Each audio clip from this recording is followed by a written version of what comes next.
So I got this launch.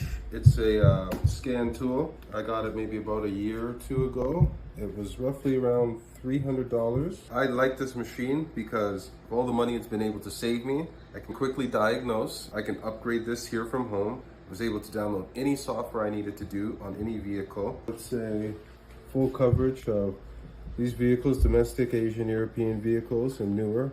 ODB2, that looks like this. Sometimes you can buy connections for older vehicles to put them on.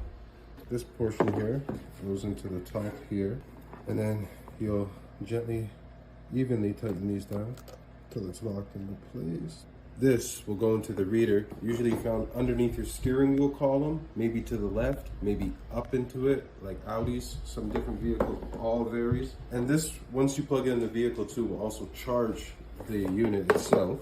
This here is the USB portion here. I'll just put it in here. It plugs in right there.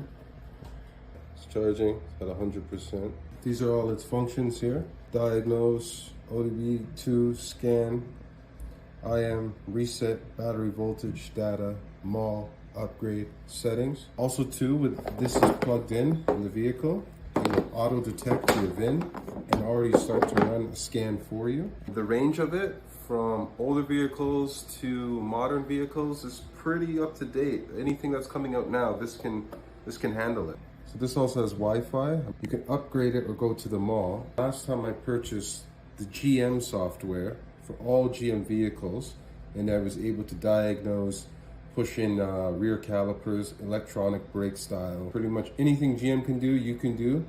It cost me, I want to say $99 for a year subscription. Everything varies, very versatile, a lot of stuff in there. This alone will save you hundreds of dollars in scanning and pulling codes at a dealership. You can troubleshoot on your own. It's great, it's handheld. Charges there like that. It's the back of it. It's a nice little cool looking machine. I'm gonna post a link for where you can get this from, where I got it from. Hopefully it's still around the same price. If I left anything out that you wanna ask me or you need to know, please put it in the comments. I hope you guys enjoy. Thank you.